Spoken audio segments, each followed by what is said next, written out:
എല്ലാ മനുഷ്യരും എപ്പോഴും ആഗ്രഹിക്കുന്ന ഒരു കാര്യമാണ് ജീവിതത്തിൽ സന്തോഷം ലഭിക്കണം എന്നുള്ളത്. നമുക്ക് എപ്പോഴും അത് ആഗ്രഹിക്കുന്നു. എല്ലാ സമയത്തും സന്തോഷത്തോടെ ഇരിക്കുവാൻ, വലിയ പ്രയാസങ്ങളൊന്നുമില്ലാതെ, ബുദ്ധിമുട്ടുകളില്ലാതെ, രോഗമില്ലാതെ, ക്ഷീണമില്ലാതെ, മാനസികമായ വിഷമതകളില്ലാതെ സന്തോഷമായിരിക്കുവാൻ നാം എപ്പോഴും ആഗ്രഹിക്കുന്നു. മനുഷ്യ ജീവിതത്തിലെ ഒരു വലിയ അനുഗ്രഹമാണ് സന്തോഷം എന്ന് പറയുന്നത്. എന്നാൽ പലപ്പോഴും നമുക്കത് ലഭിക്കുന്നില്ല എന്നുള്ളതും ഒരു യാഥാർത്ഥ്യമാണ്. പലവിധ കാരണങ്ങൾ കൊണ്ട് നമ്മുടെ സന്തോഷം ഇല്ലാതെയായി പോകുന്നു. അതിൻ്റെ കാരണങ്ങൾ അനവധിയാണ്. എന്നാൽ സന്തോഷം ലഭിക്കുവാനായി പലരും പല മാർഗങ്ങൾ സ്വീകരിക്കാറുണ്ട്. സന്തോഷം ലഭിക്കുന്നതിന് വേണ്ടി ഉല്ലാസയാത്രകൾ നടത്തുന്നവരുണ്ട്. സന്തോഷം ലഭിക്കുന്നതിന് വേണ്ടി പുതിയ പുതിയ വസ്ത്രങ്ങൾ വാങ്ങി അത് ധരിച്ച് അതിൽ സന്തോഷിക്കുന്നവരുണ്ട്. അതുപോലെ തന്നെ അമ്യൂസ്മെൻറ്റ് പാർക്കുകൾ സന്ദർശിക്കുന്നവരുണ്ട്. സന്തോഷം ലഭിക്കുന്നതിന് വേണ്ടി കൂട്ടുകാരുടെ കൂടെ അധികം സമയം ചെലവഴിക്കുന്നവരുണ്ട്. അങ്ങനെ വിവിധ നിലകളിൽ സന്തോഷം ലഭിക്കുവാൻ മനുഷ്യൻ ആഗ്രഹിക്കുന്നു. എന്നാൽ യഥാർത്ഥ സന്തോഷം എന്താണ്?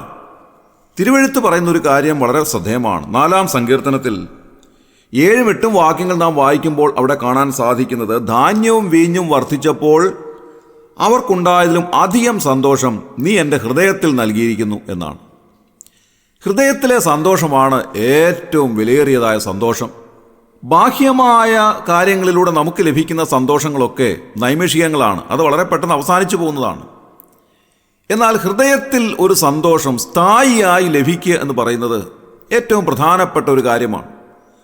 നാം എല്ലാം ആഗ്രഹിക്കേണ്ടുന്നത് അതുതന്നെയാണ്. ഹൃദയത്തിൽ സന്തോഷം ലഭിക്കണം. ബാഹ്യമായ എന്തെങ്കിലുമൊക്കെ കാര്യങ്ങളിൽ ഏർപ്പെടുമ്പോൾ നമുക്ക് ലഭിക്കുന്ന സന്തോഷത്തെക്കാൾ ഉപരിയായി സ്ഥായിയായി നമ്മുടെ ഹൃദയത്തിൽ നിൽക്കുന്നതായ സന്തോഷം നമ്മെ ബലപ്പെടുത്തുന്നതാണ്, ധൈര്യപ്പെടുത്തുന്നതാണ്, നമ്മെ ശക്തീകരിക്കുന്നതാണ്, ഓരോ ദിവസവും മുൻപോട്ട് ജീവിക്കുവാൻ നമ്മെ സഹായിക്കുന്നതാണ്. ഫിലിപ്പ്യ ലേഖനം 4-ാം അധ്യായം 4-ാം വാക്യത്തിൽ അപ്പോസ്തലനായ പൗലോസ് ഇങ്ങനെ പറയുന്നു, കർത്താവിൽ എപ്പോഴും സന്തോഷിപ്പിൻ, സന്തോഷിപ്പിൻ എന്ന് ഞാൻ പിന്നെയും പറയുന്നു. കർത്താവിൽ നമുക്ക് സന്തോഷിക്കുവാൻ സാധിക്കും. അതാണ് യഥാർത്ഥ സന്തോഷം. കർത്താവുമായുള്ള ഒരു വ്യക്തിപരമായ ബന്ധം നമ്മെ സന്തോഷത്തിലേക്ക് നയിക്കുന്നതാണ്. ജീവിതത്തിലെ ഏതൊരു അവസ്ഥയിലും സന്തോഷിക്കുവാൻ നമുക്ക് സാധിക്കണമെങ്കിൽ കർത്താവുമായി വ്യക്തിപരമായ ദൃഢമായ ഒരു ബന്ധമുണ്ടാകണം. ഞാനിങ്ങനെ കേട്ടിട്ടുണ്ട്, ഒരു സായാഹ്ന സമയത്ത് ഒരു ബീച്ചിൽ ധാരാളം ആളുകളുള്ളതായൊരു സമയം. പല ആളുകളും പല നിലകളിൽ അവിടെ സന്തോഷിക്കുന്നുണ്ട്. ധാരാളം പേർ കടലിലേക്ക് ഇറങ്ങി നിന്ന് തിരമാലകളുടെ വരവും നോക്കി നിൽക്കുന്ന, ആ തിരമാലകൾ കാലിലേക്ക് അടിച്ചു കയറുമ്പോൾ ലഭിക്കുന്ന സന്തോഷത്തിനായി കടലിലേക്ക് ഇറങ്ങി നിൽക്കുന്ന ധാരാളം പേർ. ചില കുഞ്ഞുങ്ങൾ മണലുകൾ കൊണ്ട് രൂപങ്ങൾ ഉണ്ടാക്കി സന്തോഷിക്കുന്നു. ചില കുട്ടികൾ കക്ക പിറക്കി സന്തോഷിക്കുന്നു. ചിലർ വെറുതെ ഇരുന്ന് തിരമാലകളിലേക്ക് നോക്കിയിരുന്ന് സന്തോഷിക്കുന്നവർ. അങ്ങനെ ഒരുപാട് നിലകളിൽ സന്തോഷിക്കുന്ന ധാരാളം ആളുകളുണ്ട്. എന്നാൽ ഇവിടെ നിന്നെല്ലാം മാറി വളരെ ദൂരത്തിൽ ഒരു കുട്ടി ആർത്തുല്ലസിച്ച് സന്തോഷിക്കുന്നത് ഒരാളുടെ ശ്രദ്ധയിൽപ്പെട്ടു. വേറെ ആരും അടുത്തെങ്ങുമില്ല. ആ ബാലൻ ചാടിത്തുള്ളി സന്തോഷിക്കുകയാണ്. ഈ മനുഷ്യൻ ആ ബാലൻ്റെ അരികിലേക്ക് ചെന്നു. അവനെ വിളിച്ചു ചോദിച്ചു, കുഞ്ഞേ, നീ എന്താ ഇത്രമാത്രം സന്തോഷിക്കുന്നത്? നീ ഇത്രയും ചാടിത്തുള്ളി രസിക്കാനുള്ള കാരണം എന്താണ്? അവൻ ഉടനെ തന്നെ അദ്ദേഹത്തെ അരികിലേക്ക് വിളിച്ചിട്ട് അവൻ്റെ കയ്യിലിരുന്ന ഒരു നൂലിൻ്റെ അറ്റം അദ്ദേഹത്തെ ഏൽപ്പിച്ചു. ആ നൂലിൻ്റെ അറ്റം അദ്ദേഹം പിടിച്ചപ്പോൾ അദ്ദേഹത്തിന് ഒരു കാര്യം മനസ്സിലായി. ഇത് ഒരു പട്ടത്തിൽ നിന്ന് വരുന്നതായ നൂലാണ്. ആ നൂലിൻ്റെ മറ്റേ അറ്റത്ത് ഒരു പട്ടമുണ്ട്. അദ്ദേഹം വളരെ ഉയരത്തിലേക്ക് നോക്കിയപ്പോൾ വളരെ പൊട്ടുപോലെ ഒരു പട്ടം അതിൻ്റെ മുകളിലൂടെ പറക്കുന്നതായ കാഴ്ച അദ്ദേഹം കാണുകയാണ്. വാസ്തവത്തിൽ ആ പട്ടം ശരിയാവണ്ണം കാണുന്നില്ല എങ്കിൽ പോലും വളരെ ഉയരത്തിൽ ആ പട്ടം പറക്കുമ്പോൾ ഈ ചരടിൽ അതിൻ്റെ ചലനങ്ങൾ ഉണ്ടാകുന്നു. ആ ചലനമാണ് ഈ ബാലനെ ഇത്രമാത്രം സന്തോഷചിത്തനാക്കിയത്. അദ്ദേഹം ആ ചരടിൽ പിടിച്ചപ്പോൾ അദ്ദേഹത്തിനും ഒരു വലിയ സന്തോഷം തോന്നി. കാരണം വളരെ ഉയരത്തിലുള്ളതായ ഒരു പട്ടം, അത് കണ്ണെത്താത്ത ദൂരത്തിൽ ആകാശത്തിലൂടെ പറക്കുകയാണ്. അതിൻ്റെ നിയന്ത്രണം അദ്ദേഹത്തിൻ്റെ കയ്യിലാണ്. ആ ചരടിലൂടെ ആ ചലനം അനുഭവിക്കുമ്പോൾ അദ്ദേഹത്തിന് വളരെ വലിയ സന്തോഷമാണ്. പ്രിയമുള്ളവരെ, കർത്താവുമായി നമുക്കുള്ള ഒരു ബന്ധമാണ് വാസ്തവത്തിലുള്ള സന്തോഷത്തിലേക്ക് നമ്മെ നയിക്കുന്നത്. ആ ബന്ധം ഒരുപക്ഷെങ്കിൽ മറ്റാർക്കും അറിയുവാൻ സാധ്യമല്ല, മറ്റാരും അത് കാണണമെന്നില്ല. എന്നാൽ നമ്മുടെ വ്യക്തിപരമായ ജീവിതത്തിൽ നമുക്കുള്ളതായ ഒരു വലിയ ബന്ധം, ആ ബന്ധം നമ്മെ സന്തോഷത്തിലേക്ക് നയിക്കുന്നു. കർത്താവിൽ എപ്പോഴും സന്തോഷിപ്പിൻ എന്ന് പൗലോസ് പറയുമ്പോൾ 2 പ്രധാനപ്പെട്ട കാര്യങ്ങൾ അതോട് ചേർന്ന് പൗലോസ് രേഖപ്പെടുത്തിയിട്ടുണ്ട്. നമുക്കുണ്ടാകേണ്ടുന്ന 2 ഗുണങ്ങളാണ് പൗലോസ് അവിടെ രേഖപ്പെടുത്തിയിട്ടുള്ളത്. അതിലൊന്നാമത്തേത് ഫിലിപ്പിയർ 4-ാം അധ്യായം 5-ാം വാക്യമാണ്. നിങ്ങളുടെ സൗമ്യത സകല മനുഷ്യരും അറിയട്ടെ എന്നെഴുതിയിരിക്കുന്നു. നമ്മുടെ സൗമ്യത നമ്മെ സന്തോഷത്തിലേക്ക് നയിക്കുന്നതാണ്. പലപ്പോഴും സൗമ്യരായിരിക്കാൻ നമുക്ക് സാധിക്കുന്നില്ല. പലതിലും സൗമ്യത പാലിക്കുവാൻ നമുക്ക് കഴിയുകയില്ല. പലതും കാണുമ്പോൾ നാം പ്രതികരിക്കുന്നവരാണ്. എന്നാൽ സൗമ്യത പാലിക്കുവാൻ നമുക്ക് സാധിക്കുമ്പോൾ നമ്മുടെ ഹൃദയത്തിൽ ദൈവം സന്തോഷം നൽകുന്നു എന്നെഴുതിയിരിക്കുന്നു. എല്ലാ പ്രശ്നങ്ങളുടെയും കാരണം സൗമ്യതയില്ലായ്മയാണ്. ഭാര്യാഭർത്താക്കന്മാർ തമ്മിലുള്ള പ്രശ്നങ്ങൾ, കുടുംബത്തിൽ ഉണ്ടാകുന്നതായ വഴക്കുകളും ബഹളങ്ങളും, മാതാപിതാക്കളും മക്കളും തമ്മിലുള്ളതായ പ്രതിസന്ധികൾ, അങ്ങനെ അങ്ങോട്ട് നോക്കുമ്പോൾ മനുഷ്യർ തമ്മിലുള്ള സകല പ്രശ്നങ്ങളുടെയും കാരണം സൗമ്യതയില്ലായ്മയാണ്. ഒരാൾ സൗമ്യത പാലിച്ചാൽ ഒരിക്കലും പ്രശ്നങ്ങൾ ഉണ്ടാവുകയില്ല.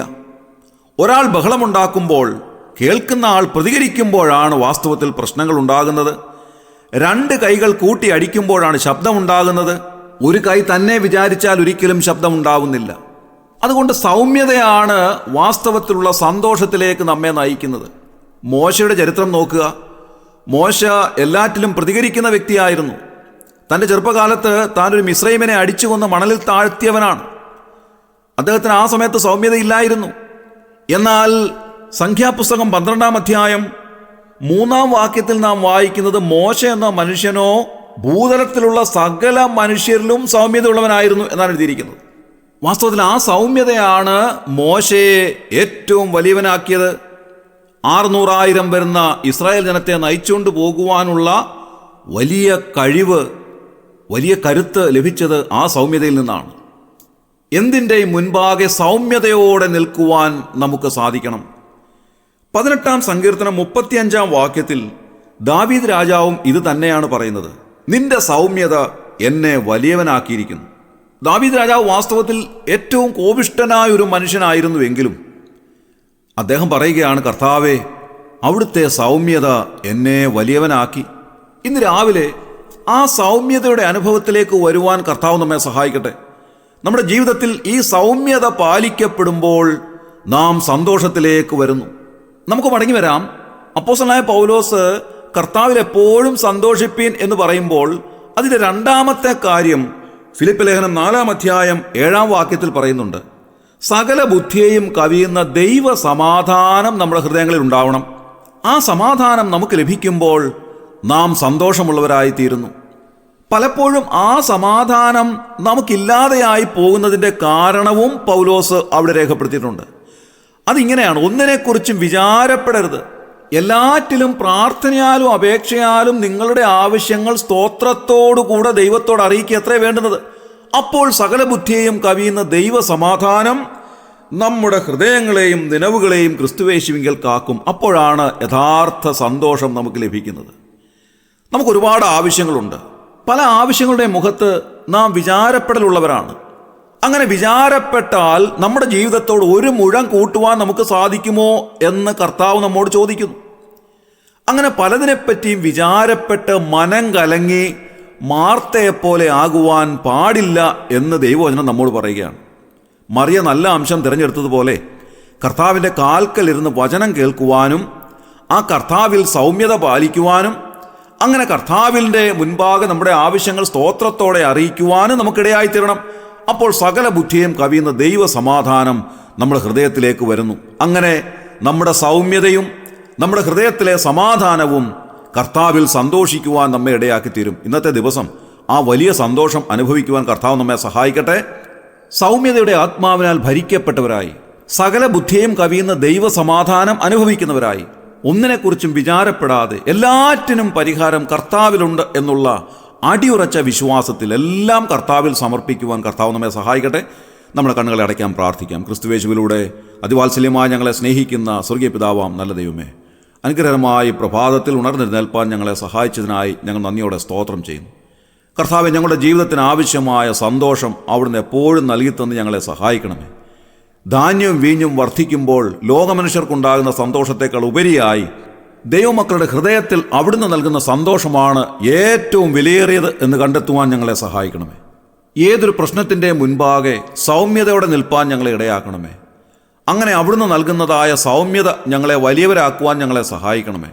ഒന്നുകൊണ്ടും വിചാരപ്പെടാതെ ഞങ്ങളുടെ ആവശ്യങ്ങളെല്ലാം അവിടുത്തെ മുൻപാകെ സമർപ്പിച്ച് സകല ബുദ്ധിയെയും കവിയുന്ന ദൈവസമാധാനത്താൽ ഭരിക്കപ്പെട്ടവരായി ഇന്നത്തെ ദിവസം ജീവിപ്പാൻ ഞങ്ങളെ ഇടയാക്കണമേ എന്ന് പ്രാർത്ഥിക്കുന്നു. ഈ ശുശ്രൂഷയിൽ സംബന്ധിച്ച് എല്ലാവരെയും ഒന്ന് അനുഗ്രഹിക്കുകയും സഹായിക്കുകയും ചെയ്യണമേ. ഇന്നത്തെ ദിവസം ധൈര്യത്തോടെയും സൗമ്യതയോടെയും സന്തോഷത്തോടെയും ജീവിപ്പാൻ അവരെ ഇടയാക്കണമേ കർത്താവേ.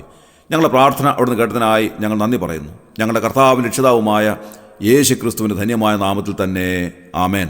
സന്തോഷമേ സന്തോഷമേ എൻ ദൈവത്തിനു സ്തോത്രം, എൻ ജീവനാം എൻ